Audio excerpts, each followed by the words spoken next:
बात। हाँ सुनावा।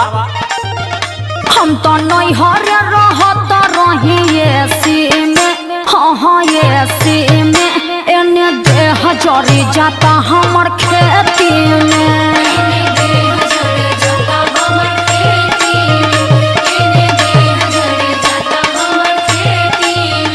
हम तो नहीं हरे रहत रही एसी में, हाँ एसी में, एने देह जरी जाता हमर खेती में।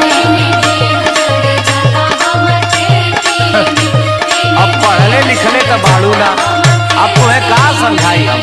हाँ तो पढ़ लिख के तू उखाड़ ले बड़ा, और खेतवा में जाके कलम चलावे ला। कौन कलम हो? खेतवा में कौन कलम चली? हाँ हाय फरसवा। अर्थवा फरसवा छोड़, आई फायदे के बाद सुन। मजा मिली नहीं